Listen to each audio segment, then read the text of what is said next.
Good day and welcome to the news on the hour. I am Ugbebo Ikekwa. The presidential candidate of the Labour Party in the 2023 general election, Mr. Peter Obi, has described the recent hike in price of petrol as unfortunate and insensitive. Mr. Obi stated that the price hike is an unwelcome development as Nigerians are presently groaning under extremely difficult economic conditions caused by wrong policy choices of the federal government. He expressed hope that the recent price hike will be reversed by President Bola Tinubu, noting that it would be in the best interest of Nigerians who are presently living under unnecessary precarious conditions. The federal government has granted permission to petroleum marketers to lift petrol directly from the Dangote refinery without going through the Nigerian National Petroleum Company Limited. In a statement on Friday, the Minister of Finance and Chairman of the Naira Crude Sale Implementation Committee, Wale Edun, gave an update on the takeoff of crude purchase and product sales in Naira transactions. He urged marketers to initiate direct purchases from refineries on mutually negotiated commercial terms to promote competition and improve market efficiency. Mr. Edun noted that government remains confident that in the long term, such measures will create better market conditions for the benefit of all Nigerians.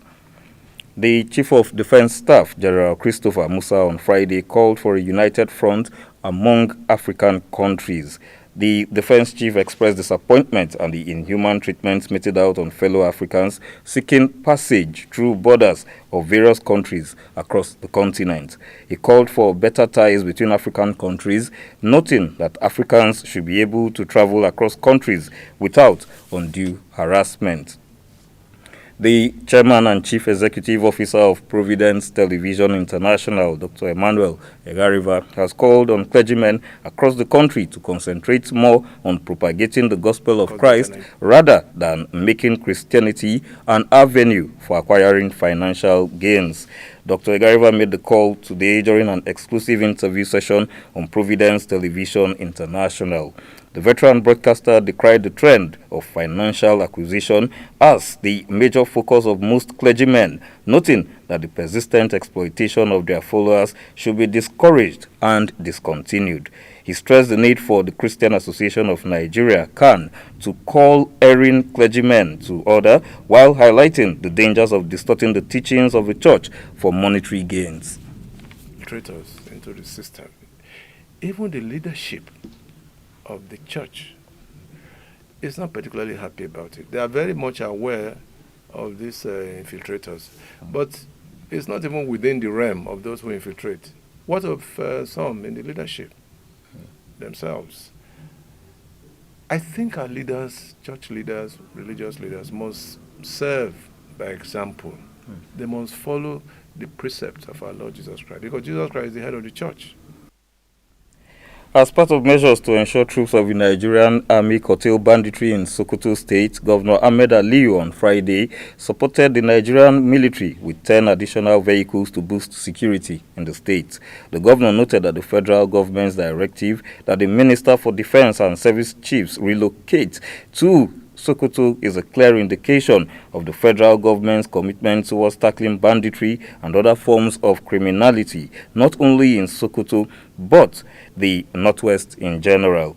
He reassured the citizens of the state of his commitment to offering assistance to security agencies in the quest of providing optimum security in the state, while disclosing that the 10 patrol vehicles were in addition to the 100 vehicles earlier given to security agencies to fight banditry in the state. Ogun State Governor Dapo Abiodun on Thursday unveiled the sale of federal government-subsidized rice in the state. The governor disclosed that his administration will soon begin implementing the sale of other subsidized foodstuff across the 20 local governments of the state. Governor Abiodun noted that the implementation of the scheme across the state will help deepen the reach of the initiative, adding that food items like gari, rice and beans will be sold at largely subsidized prices. He reassured citizens that the distribution will be carried out transparently and fairly, ensuring that the palliatives reach those targeted. Katsina State Governor Diko Rada has declared his readiness to combat human trafficking, sexual and gender-based violence, and violence against persons in the state.